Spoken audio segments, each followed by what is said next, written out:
back to the cafe. If you're watching this on Twitch, say hi, give me a follow if you want. Let me know if you're here. If you see this on YouTube, please like, leave a comment, subscribe. I guess the normal stuff you do on YouTube. So today we're gonna be reading some Neckbeard stories. I'm gonna post this onto YouTube once I'm done recording it on Twitch. I'm not good at editing. I don't know how to do that. So we're just going from what we can find. So I found this 4-part saga by the looks of it. So we're gonna see how long this video is by the time I get to part 4. And yeah, we'll go from there. So this is Sweatbeard. How my childhood bestie became a neckbeard nightmare, part 1. I've been on a binge of Neckbeard YouTube videos, and I finally decided to throw my hat into the ring. His story has a lot to it, and is absolutely going to need to be multiple parts. The events are still kind of ongoing, however, I've distanced myself quite a bit from this person. Granted, it's kind of hard when we're in the same friend group. I've never tried to type this whole story out before, so I apologize in advance if things get a little haphazard. Call list for part 1 is really straightforward. OP, I'll refer to myself as J throughout. MTF, trans girl with a super messy dating history and people pleaser tendencies. Fresh out of an abusive relationship and not looking for another one. Sweatbeard. Okay looking guy with the behavior of a neckbeard. I call him Sweatbeard on account of him sweating exponentially, more than any human should. I think it's a genuine condition he has, so I don't want to be mean about it. Just keep this detail in mind once we get to the weird, touchy stuff. Okay, someone I was friends with at the time this story starts. We're not friends anymore and haven't been for a while. He sucks, super manipulative, and later turned out to be a groomer. Ugh. Me and Sweatbeard are both college age and have known each other for 10 years at this point. We met at a summer camp when we were in middle school. We instantly hit it off and immediately became best friends. But once the pandemic hit, we didn't really stay in touch beyond the occasional Discord call. Around 3 years ago, we reunited by proxy of a mutual friend of ours. We started hanging out a bunch that summer, and everything was great. We were able to catch up on life, and it was like no time had passed at all. One day, I was hanging out with Kay one-on-one, and I brought up Sweatbeard. Immediately, he hits me with, I don't like Sweatbeard. He stalked my friend and was really creepy to her. He didn't elaborate further, despite me asking, and I was skeptical. It was around this time that I started picking up on Kay's manipulative tendencies, and I just thought this is another trick to control who I hang out with, and so I ignored what would turn out to be a genuine warning. I actually brought what Kay said up to Sweatbeard, and he laughed it off. Said, that was just a crush. I wasn't stalking her. I don't know what he's talking about. I took his word, and that was that. I actually knew a little about this crush, or at least from his point of view. Sweatbeard and I were close and would often talk to each other about crushes and other romantic developments. Granted, a lot of his end just consisted of him complaining, oh, I can't get a girlfriend. Why don't women see me as a potential partner? They all end up with other guys. What am I doing wrong? Stuff like that. Truth be told, Sweatbeard isn't unattractive. He's no model, but his looks aren't a problem. He was one of those guys who would develop really strong feelings for every single woman he interacts with, to a degree that was genuinely unbelievable. Like he'd fall head over heels over a girl who said hi to him more than once, and be upset when it inevitably doesn't work out. I would soon find out what it's like to be on the receiving end of his behavior. See, up until the summer, we first started hanging out again. We've been friends in the context of two guys being friends. He's very straight and insists upon that often, so he was never really creepy to me. Towards the end of that summer was when I started figuring myself out and began presenting as a woman. All things considered, Sweatbeard was a A-tier ally.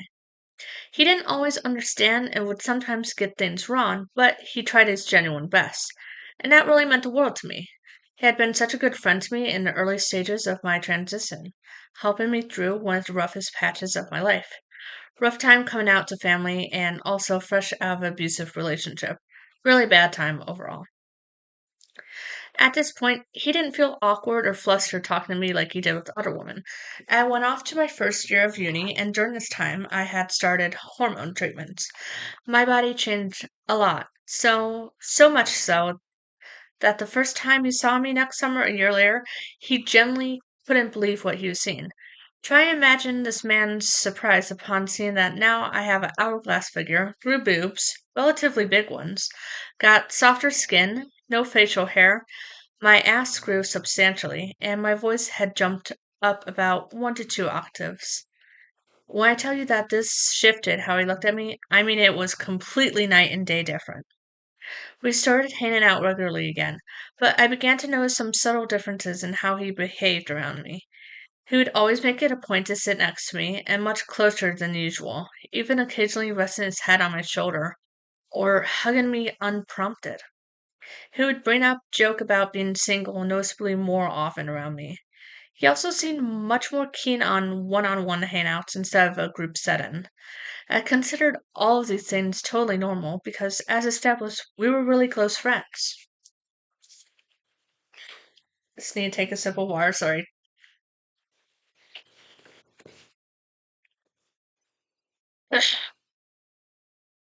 Over time, his behaviors became a lot less subtle and started to make me feel a little uncomfortable. He'd stare unwaveringly, either at my boobs or into my soul. He'd be really insistent that I go upstairs before him and would always position himself so he was eye level with my ass. Behaviors like that made me uncomfortable, but I was still not able to bring myself to do anything about.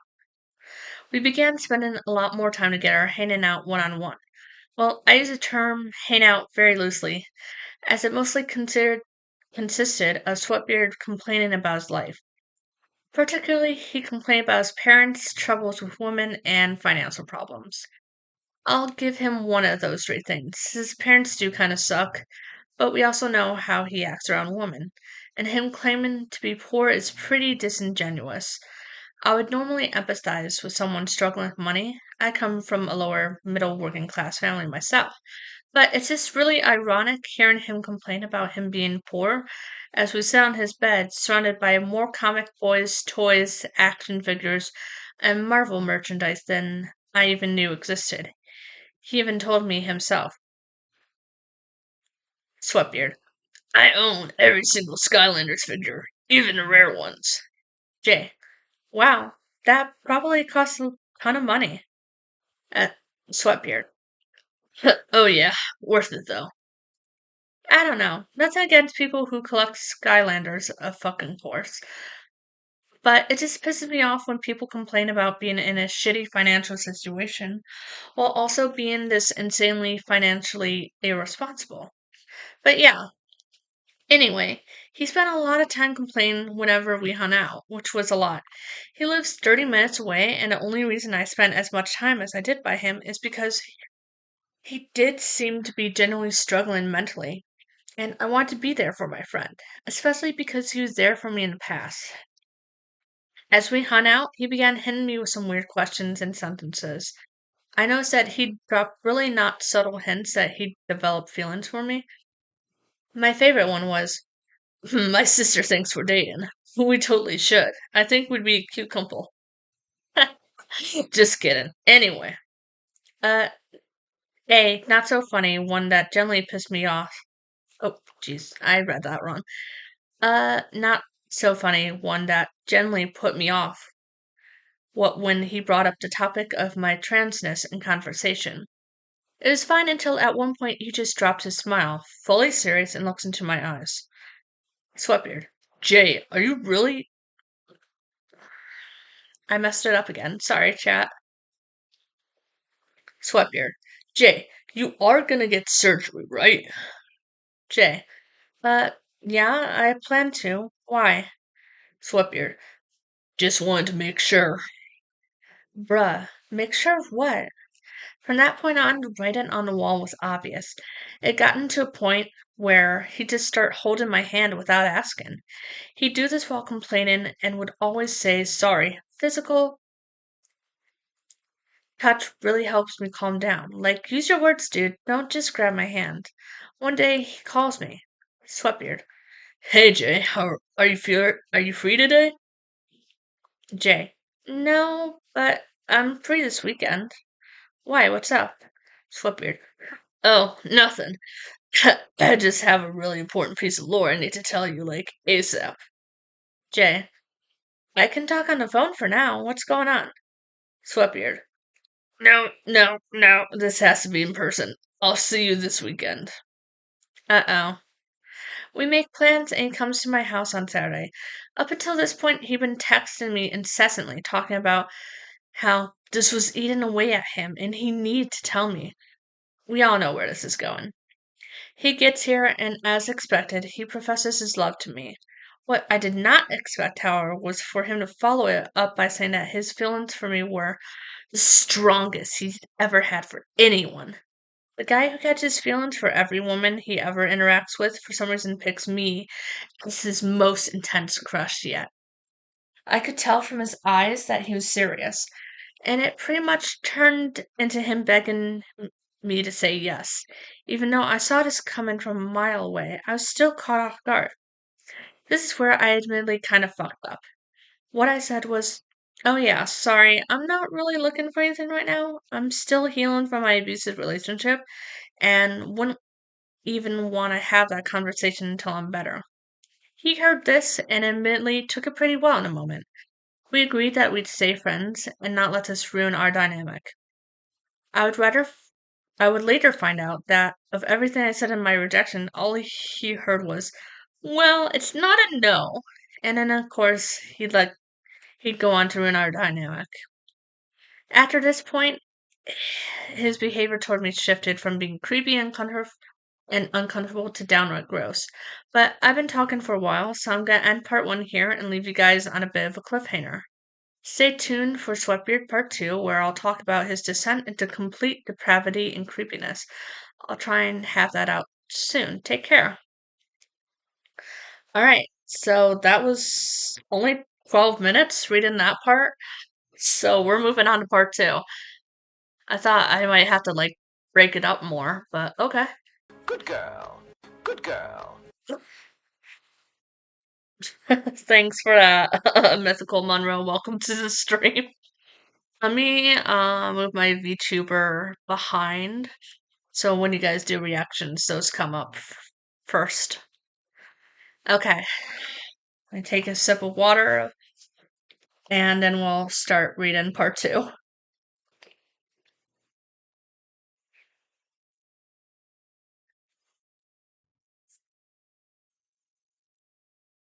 What is going on with my avatar? I don't know why it's moving so much. Why is my neck like this? Okay, just reset the position, see if that works. Hey y'all, time for Sweatbeard Part 2. Cast list for this one is just me and Sweatbeard, so I'll skip the descriptions and get right into it. For character descriptions, you can find those in Part 1. Last we left off, Sweatbeard had just professed his love to me, and I had rejected him. We had agreed not to let this make things weird between us, but that wouldn't last very long at all. Next, I saw him was a one-on-one hangout soon after the rejection to watch the movie Challengers. Sweatbeard picked it. We already had plans, and I didn't want to cancel on him, so I went despite not really wanting to.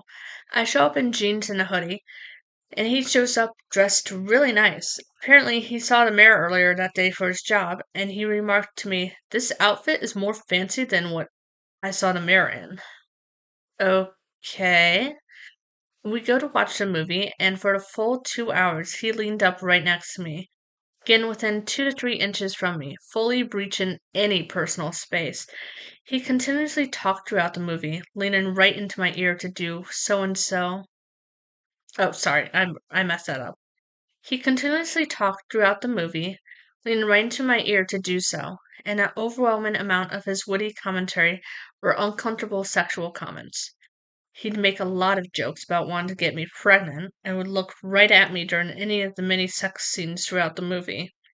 He also tried holding my hand a few times. At one point, he even went to put his arm around me, but stopped when he saw me glaring daggers at him, simply laughing it off and going, Could you imagine?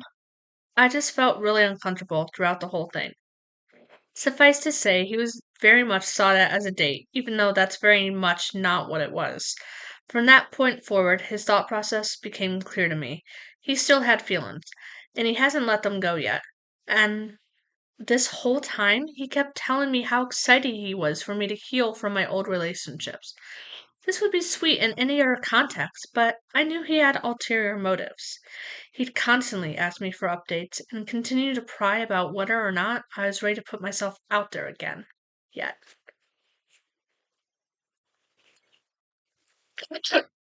Oh, this is. I'm not used to reading this much out loud, so just need to do a quick water break.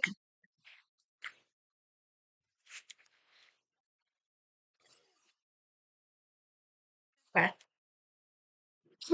Sorry, I had to clear my throat a bit. After 2 weeks of that, I finally decided that I've had enough. If I didn't say something soon, he was just gonna continue to keep this up. And so I finally took the advice of my mom and therapist and sent him a massive personal text message that just amounted to me telling Sweatbeard that I'm not interested in dating him. I only see him as a friend. I would have done it on a phone call, but I prefer text messages for these sorts of things because I suck at speaking, and I didn't want to slip up or leave anything open for him to keep trying to pursue me. Also, because this text involved me talking in detail about my abusive relationship, something I'd really struggle to do out loud. Sorry, I had popcorn before starting this, so my throat's a bit drier than normal.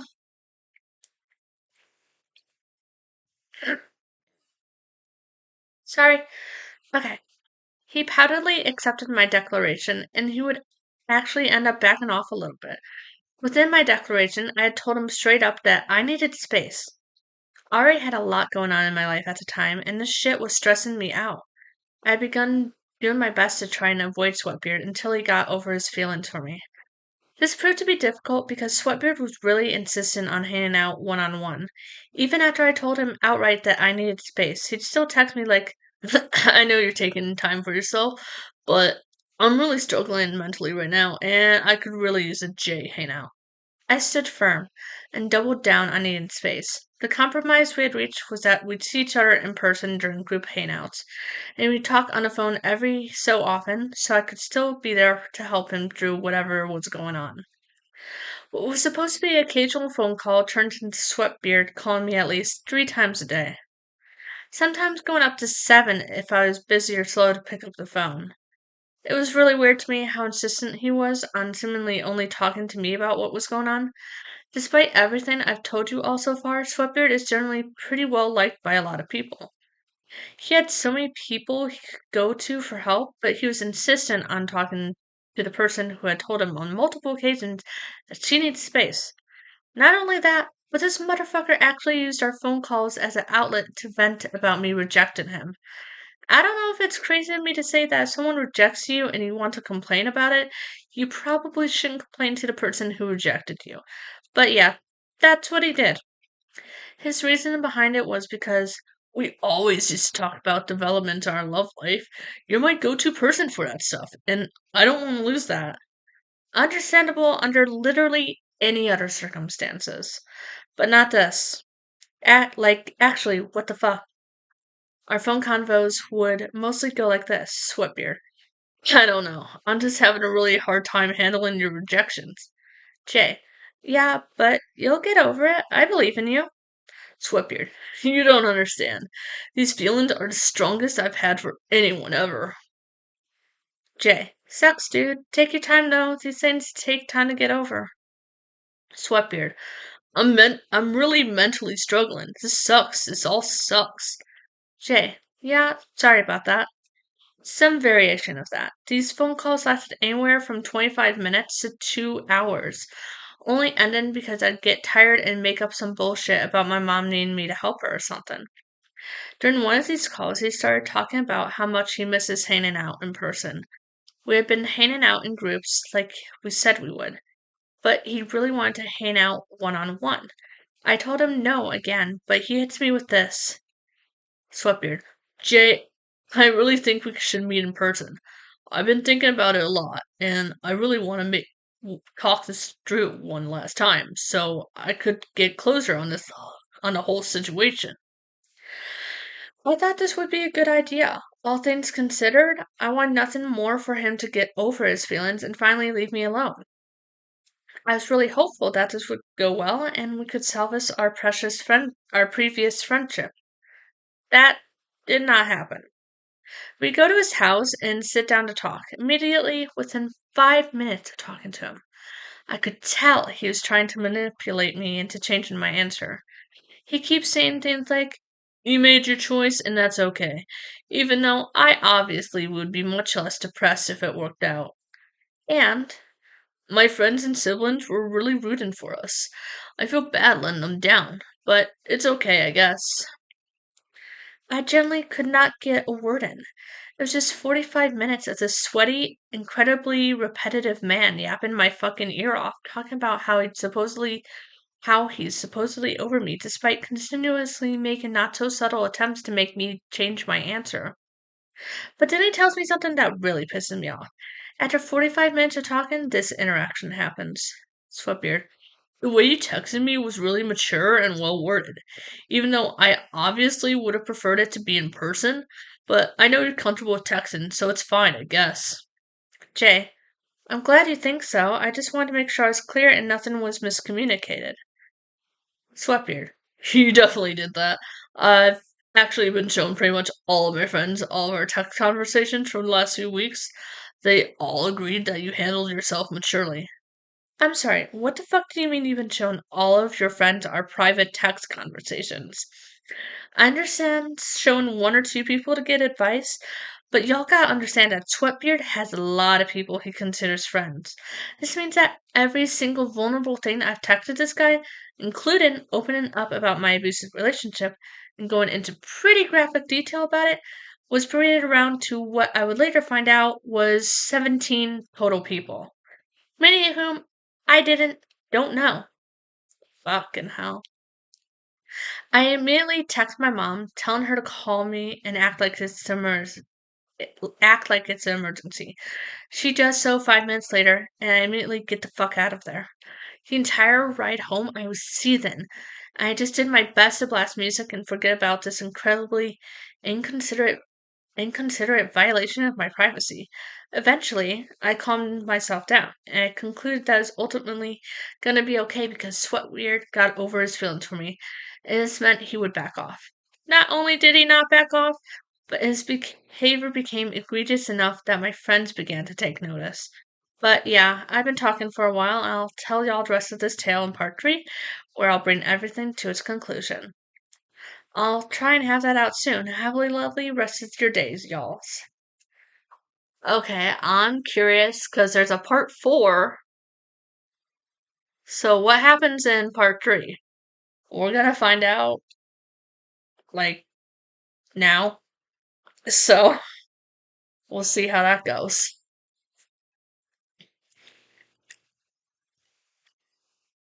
This is heavy.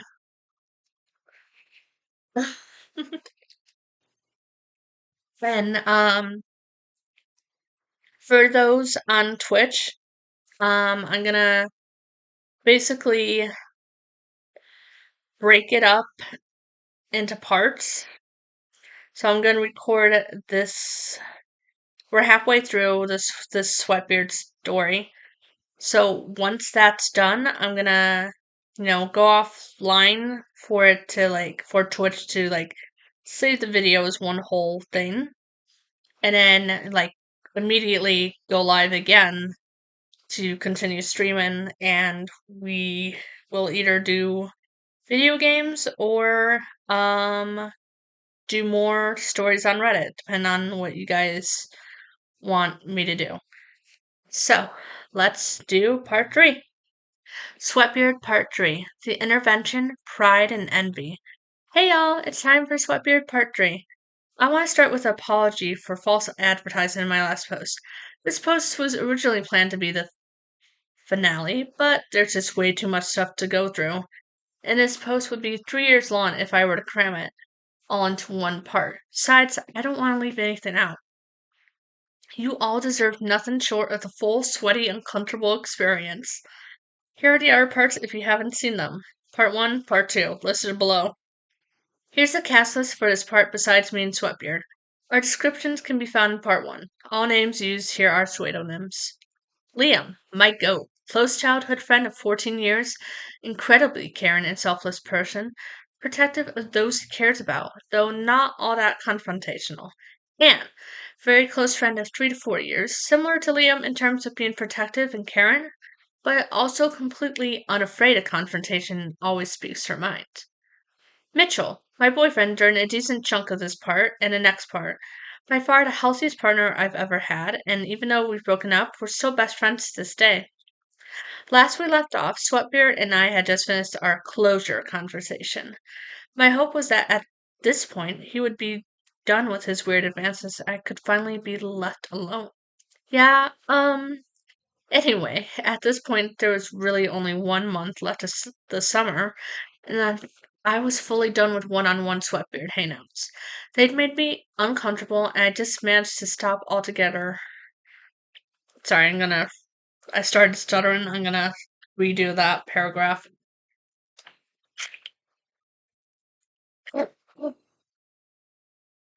Anyway, at this point, there was really only 1 month left of the summer, and I was fully done with one-on-one Sweatbeard hangouts. They made me uncomfortable, and I just need to stop altogether for the summer. This did not mean I wouldn't see Sweatbeard, though, because he managed to weasel his way into pretty much all of the group hangouts for the next month. And as I would find out, his creepy behavior wouldn't stop. Brief bit of context, my friend group is generally pretty raunchy and makes a lot of sex jokes, myself included, and Sweatbeard included too. What made Sweatbeard's new jokes feel different, though, was the fact that they were clearly targeted at me, and there are absolutely underlying feelings layered beneath his jokes. Ooh. He'd either make jokes about how he wishes we were dating, having sex, unfunny essay, grape jokes targeted at me, creepy comments about my body, or weird fetish related stuff. Oh yeah, something I've neglected to mention until now is that I'm 99.99% sure Sweatbeard has some sort of fetish related to getting hit in the nuts. He thinks he's slick about it too, but I'm not an idiot, and he's about as subtle as a metal pipe hitting the floor. The amount that he alludes to it made it really obvious that he really wants women, particularly me, to hit him in the nuts. Any time me or my friends, and only 2 women at the time in a predominantly male friend group, would make an offhanded comment or joke related to someone being hit in the nuts, Sweatbeard would spend full minutes swelling on it, being like, "That'd be so funny. I fully encourage it. Can you imagine? I can imagine." Sometimes I like to write stories. I would ask my friends for feedback, and I swear to God, if I had $1 for every time Sweatbeard has given me the note of, "I think she should kick this character in the balls, it'd be super funny and plot relevant," even when it would be neither funny nor relevant, I could pay for uni with that money. I'm slightly exaggerating, but the amount he'd give that note instead of actual feedback made me lose my mind. There was one instance where I did actually end up including something like that in a story of my own volition, and Sweatbeard's main note was, more of that. Also, a kind of funny bit of evidence of this fetish, but we'd sometimes play Mortal Kombat together. It always plays that one girl who does a split and punches the opponent's crotch. I'd spam that move a bunch. I usually play female characters when we play, but if I do that for too long, he'd be like, "You should be a male character next time. Have some variety." As if he doesn't play the same character and spam the same move every game. I lightheartedly called him out for spamming once, like, "Wow, you really love that move, don't you?" And he defensively blurts out, "Shut up, Jay. I just like her playstyle. She controls really nice." Sure, buddy. Whatever you say. Probably the wildest thing he'd do relating to this is anytime I talk about real life incidents of me hitting or almost hitting someone in the balls on accident. I'm not a monster. His response without fail would always be, he probably liked it. He actually said this in front of Anne once, and Anne just laughed and responded with, "You're a fucking weirdo, Sweatbeard." Sweatbeard got really defensive. It was so funny. I love Anne. But yeah, weird fetish tangent aside, he continued to make these comments and cling to me, sometimes literally, sometimes figuratively, when we'd hang out as a group. And it eventually got to a point where my friend Liam took notice. Up until this point, nobody said knew anything about the full extent of Sweatbeard's behavior. Most people know we've been friends for a while and write off his behavior as us being close. But Liam is one of the few people in our group who knows my history of trauma in its entirety. It makes him very conscious of when people make me uncomfortable. One day, after a hangout, Liam and his girlfriend were driving me home, and this is how the car ride went. Girlfriend: You okay? Jay, you seem upset. Jay: I am. It's just not anything I could talk about without consequences. Liam: If I guess it, would you tell me? Jay: Sure. Liam: Is it a specific person? Jay: Yeah. Liam: Is it Sweatbeard? Jay: Yeah. I immediately broke down crying and told them everything. See, up until this point, the only people who knew about Sweatbeard's weird behavior were my therapist and my mom. Though I didn't tell my mom everything, my abusive relationship had conditioned me to be afraid of retaliation, particularly from men, if they find out I talked bad about them, which led me to not bring up Sweatbeard's behavior to him or anyone until Liam prompted me to talk about it first. After catching Liam and his girlfriend up on everything, they had to take a moment to process it all. Once they processed it, we all agreed that we needed to do something about his behavior. And so we came up with a plan. Liam would talk to Sweatbeard about the weird stuff he'd noticed and tell him to back off. And Liam would counter Sweatbeard's need to always stand next to me by doing the same thing himself, beating him at his own game. In addition to this, I would tell everything to Anne. I didn't want to tell a bunch of people or rock the boat too much, but I knew for a fact that not only would she have my back, she'd be serious about it too. As expected, she was pissed to hear everything about Sweatbeard, and told me she'd call him out if he did more shit. I would do the same thing as Liam and make it a point to sit next to me. She even went as far as to purposely exclude him from plans involving me opting to text everyone else individually instead. I was set. As long as either Liam or Anne were a part of the hangout, I was safe. I'll give credit where credit is due. Once Liam talked to him, Sweatbeard did actually back off a bit. Sometimes it'd take a bit of a nudge from Liam or Anne, but he was behaving even when these two weren't there to intervene. And he'd continued to behave for a while, even lasting up until winter break months later. This, however, would all change once Mitchell came into the picture. I've known Mitchell for about 5 years, but we got close when he assimilated into the friend groups about 2 years ago. The two of us started dating in October. I had my reservations about it because I wasn't sure if I was fully healed yet, but I figured we could just give it a shot just to see how I end up feeling. It ended up being wonderful, and Mitchell and I would stay together for the next few months, all throughout winter break. Because of my reservations about being in a relationship at all, Mitchell and I agreed that we wouldn't be announcing and parading our relationship to everyone. But we also agreed we wouldn't hide anything. We really had no reason to. If it came up, it came up, so no big deal. Next I saw Sweatbeard, it was on New Year's, at a party I hosted. It was a pretty big party, and Sweatbeard spent 80% of the time playing some Marvel game upstairs, so I had minimal interaction with him until the next morning. Him and a few others slept over, with most people leaving in the morning. Eventually, it was just me, Mitchell, and Sweatbeard. I had alluded to the fact I was tired and really wanted to just be alone with my boyfriend, and Sweatbeard kept insisting, "Don't worry, I'll leave soon." He did not leave soon. We were there for 2 hours. Sweatbeard drove to my house, so he was there to stay. As time went on, it became evident that he was waiting for Mitchell to leave before he left. He wanted to be alone with me so bad that he stayed 2 hours past when I told him I was tired and asked him to leave. The entire 2 hours, he was clearly eyeing Mitchell. He didn't know we were dating. I really didn't want to tell him because of his man-child tendencies about this sort of stuff, but he was clearly incredibly envious. Mitchell and I laid next to each other on an air mattress, while Sweatbeard sat on a nearby couch. Any time Mitchell so much as touched me at all, Sweatbeard's envy was palpable. After a while, Mitchell got up to get all of us some water for about 20 seconds. Without hesitation, Sweatbeard stands up, plops himself down, and snuggles up right next to me, even closer than Mitchell was. Mitchell comes back with water and just looks at the sweaty man in his spot with a shit-eating grin on his face as to say, yeah, I got to be next to her, and you don't. After an awkward moment, I stood up and immediately offered to drive Mitchell home. Mitchell noticed my discomfort and quickly agreed. Sweatbeard proudly got up and slowly put his shoes on, getting his shit together. Finally, we went outside, and after he hugged Mitchell once and me 3 times, we got into our respective cars. Mitchell and I had planned to spend the day together chilling at my house, so we were initially just going to wait for Sweatbeard to leave.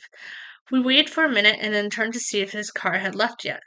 Not only did he not leave, but he was just staring into the window at me and Mitchell.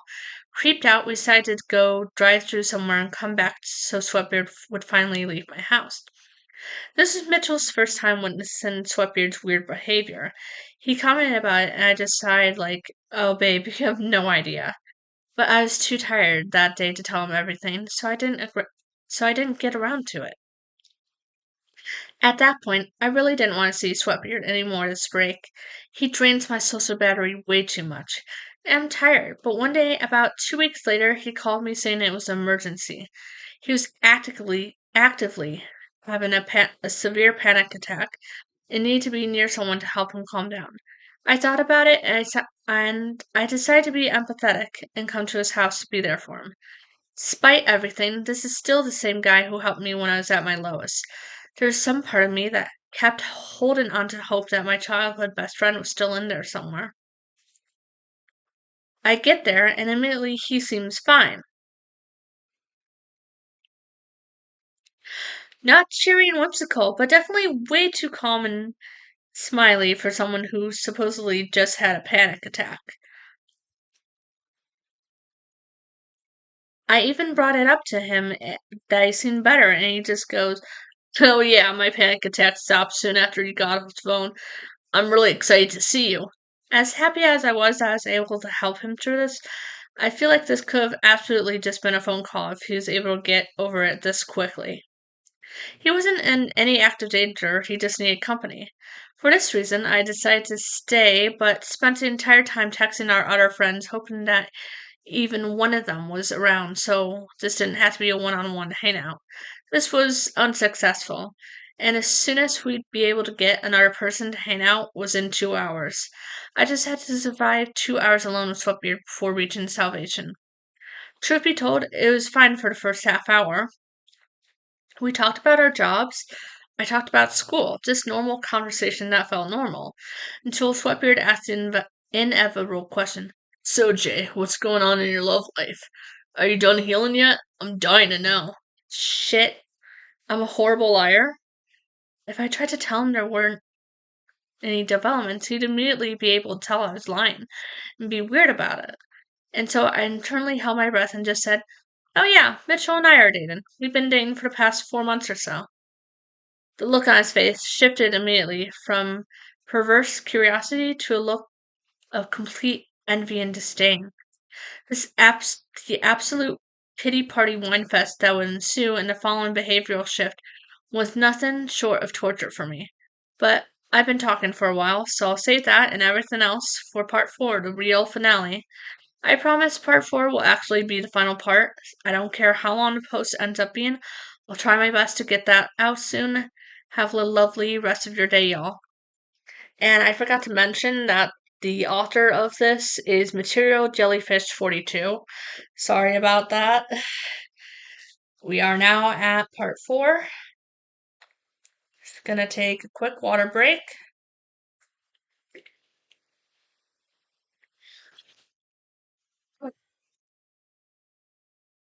Oh, we have an ad break starting in a few minutes. So, Uh,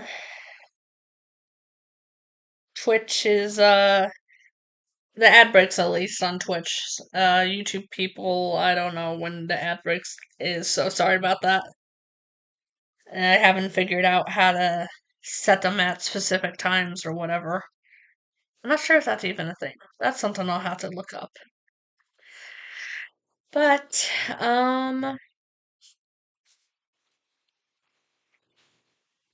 we're gonna keep going. Sweatbeard Part 4, the finale. Alright, y'all, this is it. Sweatbeard Part 4, the finale. There's only one more new character to in this story. Avery, my college best friend. Total sweetheart who will give anyone the time of day, including Sweatbeard. Previous parts are linked below. You can find the rest of the character descriptions in these parts. Alright, last we left off is just after I told Sweatbeard about my boyfriend Mitchell. Suffice to say, he was not happy about it. Obviously, he was envious, but something I forgot to mention in the previous part is that in my rejection of Sweatbeard, I had told him, I don't usually like to hook up with my friends. This was and still is true, but I included that detail in there to make sure he fucked off for good. This came back to bite me because I did end up dating one of our friends to Sweatbeard's disdain. Importantly, he interpreted what I said as I will never date my friends under any circumstances. So once I told him about Mitchell and he was not just envious but visibly angry at me. For a solid minute, he just sat there saying absolutely nothing, a incredulous look on his face throughout. Then eventually he blurts out, seasoned, Sweatbeard. Jay, what the fuck do you mean you're dating Mitchell? When did this happen? Jay. 4 months. Sweatbeard. Yeah, you said that, but like what? When? Are you healed now? I thought you don't date your friends. What happened to that? I proceed to spend the next 20 minutes explaining to Sweatbeard the difference between a preference and the boundaries. The whole time, I just felt like that one video of the guy speaking to a brick wall. He just wasn't listening and kept repeating questions. Sweatbeard continued to press me about details and was persistent to know anything and everything about my relationship with Mitchell. And judging by his questions, I could tell this whole thing was just his verbose way of asking, what did I do wrong? What does Mitchell have that I don't? His envy grew more and more, but eventually it subsided when he asked just the right question to get me to tell him about how I was contemplating whether I had rushed into the relationship. He pressed further and asked if I had contemplated breaking up with Mitchell. I'm a really bad liar, so I told the truth and said yes.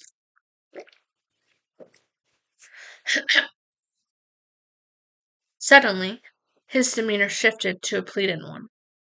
Every single one of his repetitive sentences for the next 10 minutes started with just prefacing, I'm not saying you guys should break up, but call me crazy, but when someone keeps saying he doesn't want me and my boyfriend to break up, I don't know. I feel a little inclined to think that he might want me and my boyfriend to break up. The whole conversation just got really uncomfortable, so once again had my mom bail me out. She's the real MVP of this story, to be honest. She saved me from so many uncomfortable Sweatbeard hangouts. But yeah, after his grand crash out, he looked at Mitchell with a look of pure disdain in his eyes any time we'd hang out together. He began doing things like making passive aggressive replies to his Instagram stories and just generally speaking to him in a condescending way, using words like buddy or pal. Eventually, winter break was over. It was time for me to go back to school. It was good because I got to forget about Sweatbeard for a little bit. This did lead him to actually starting to back off a bit. I thought we were good. This all changed again once Avery came into the picture. Avery is my closest college-mate friend. Her and I are totally inseparable. And she'd sometimes come hang out with me back home when the opportunity presented itself. She's your typical college stoner type with a heart of gold. I don't want to give away any details about my life for these posts to be traced back to me. So without getting into too much specific detail, I had an ongoing project happening the semester after winter break that I needed help from multiple people for. One of these people being Avery. Sweatbeard really wanted to help me with it. I had told him maybe about 6 months prior, and he wouldn't shut up about how excited he was to get to work on us. I had every intention to drop him from the project. He makes me uncomfortable. I don't want to work with him. As the deadline drew closer, however, I realized that the only way this project would still happen is if I let Sweatbeard help out, and so reluctantly I did. As we started to work on the project, Sweatbeard took an immediate liking to Avery in a way that everyone else who was a part of the project immediately clocked. Literally, day one of this project, I overheard Sweatbeard complain to Avery about how women don't see me as a potential partner, and nobody tells me what I'm doing wrong. It's not fair, and it's making me miserably. Avery is an incredibly empathetic person, and so she let him ramble for an ungodly amount of time. After the project was done, Sweatbeard and Avery stayed in contact. About a week later, Sweatbeard called me to tell me that he developed really strong feelings for Avery. What was funny was how he thought this was some big reveal that he needed to build up to, and was surprised when I told him I figured. Unlike other crushes that he told me about, though, this one felt different. This one was obsessive. He talked in detail about how Avery was the one thing that consumed his thoughts, and how not only did he want to be with her, he needed to be with her. Saying things like, "This needs to work. If this doesn't work and she says no, I don't know what I'm going to do." This continued for a while, but it all culminated in a party that Sweatbeard and Avery were both at. The entire party, Sweatbeard kept pulling me aside and texting me like, "This better work. She better say yes. I don't know how I'm gonna handle if she says no." Pretty scary shit, to be honest. And as I saw him interact with Avery in the same way he'd interact with me, I immediately knew things weren't looking good for our sweaty Casanova. At the end of the party, it's really late and we're all tired. He pulls Avery into his room to profess his love. I was her ride home, so I had to sit outside for 35 minutes as this happened. I had an hour drive ahead of me, so I wasn't happy, and actually ended up falling asleep in the car. Eventually, Avery came out to the car and told me everything on the ride back. She was really lovely about it and described it as a cute profession of love that she just didn't reciprocate. Sweatbeard, on the other hand, took it incredibly differently. The whole ride home, Sweatbeard bombarded me with so many texts, all popping up in my car screen. I guess he forgot I was taking Avery home. But once I finally got her home, I took a lick. He was pissed. "She said no. Of course she said no. They always do. I'm just a sad, pathetic loser who no woman will see as a partner. I'm always just her friend. What am I doing wrong? I thought Avery wanted to be loved. I can't believe she wouldn't give me a chance. I thought our conversations were going so well. We'd call twice a week and text every day. This is bullshit. I hate this. I'm already depressed. I might as well kill myself at this point." At this point, I was exhausted. I went to bed and I woke up with even more texts. He called me and continued to whine and complain. I couldn't take this anymore. I finally told him what I'd been wanting to tell him for so long at this point. "Sweatbeard, you need to stop assuming everyone wants the same thing as you. Not everyone wants a long-term relationship like you. I didn't. Avery did. Nobody you asked out wanted that. The reason people don't date you is not because you're stuck up. It's because you have the capacity to be really fucking weird, bro. Weird and obsessive in a way that would make anyone uncomfortable. Please work on yourself. Stop trying to force relationships with people who clearly won't work out with, and stop being so soft when it inevitably doesn't." This got him to shut up. This was the first time I had told him point blank what his problem was, and judging by his reaction, it was the first time anybody told him. The way he reacted seemed genuinely apologetic. He said he didn't want to be weird or make people uncomfortable, and that he'd take time to work on himself. Holy shit! This is the good ending that I had always believed was possible. My childhood best friend was back to the man I knew him as, and continued to grow and work on himself? He did genuinely start working on himself for what it seemed like. I had high hopes for him. If only it lasted that way. Around early April, Mitchell and I broke up on good terms. We're still really good friends, and still talk and hang out regularly. Eventually, Sweatbeard caught wind of this. Good news is that he finally took the hint to stop going after me. Bad news is that he was weird to Mitchell again. Mitchell and Sweatbeard ended up visiting me in uni.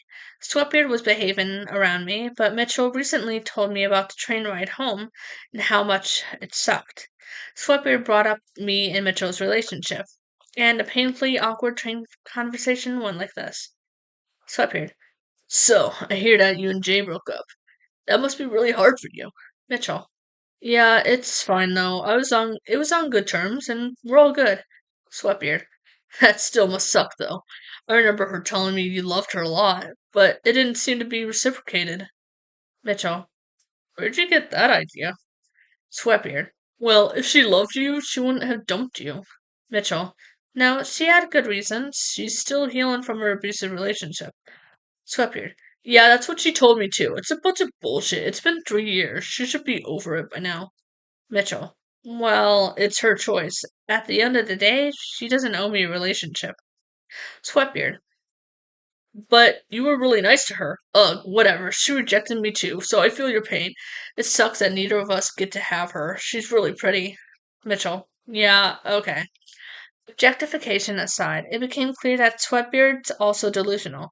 I don't know about y'all, but think there's a little bit of a difference between being rejected for being weird and being broken up with in a healthy way. Mitchell didn't even bring our relationship up at all. Sweatbeard just had to passively aggressively rub it into Mitchell's face that I broke up with him. It also became clear that even close to a year later, he still isn't over me. This all culminated in my final interaction with Sweatbeard. It was a simple moment, but it's a wonderful culmination to the story.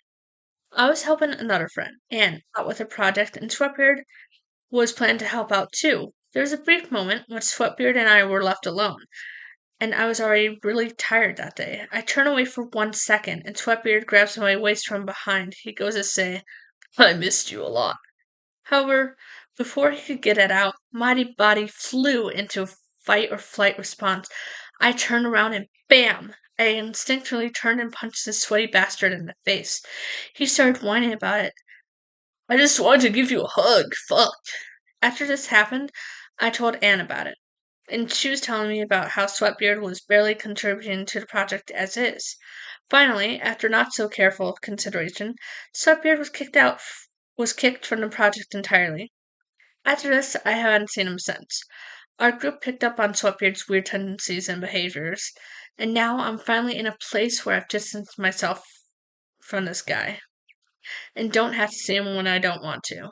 He's not been invited to hang out, and I was able to enjoy helping Anne with her project without worrying about Sweatbeard being weird. As small of a moment as it was, it is incredibly cathartic to punch this guy after the 4 Reddit posts worth of shit he put me through. Although it isn't the climactic ending that a lot of other sagas like this have, I got my closure. I said what I need to say, and I got to punch Sweatbeard. I gotta say, I feel a lot better having finally typed this entire thing out. Sweatbeard's been living rent free in my head for a while, and it feels good to vent my frustration in a semi organized and extensive way. Thank you for all taking this journey with me, and I hope you enjoyed the story of this weird, sweaty man. Take care of y'all. So, that concludes this video for YouTube people, viewers. Sorry, I'm not sure how to do a really good intro. Hopefully I get better with it. But we're gonna end the video and then immediately go live again for our Twitch viewers. But YouTube viewers, please if you don't like the video, at least comment with constructive criticism, not mean stuff. I mean, you can, but like, bruh, why? I know I can do better. It's my first video, so for doing like Reddit stories, so I know I can do better. But for now, this is what I have. So hopefully, I see you guys in future videos. Thanks. Have a great night.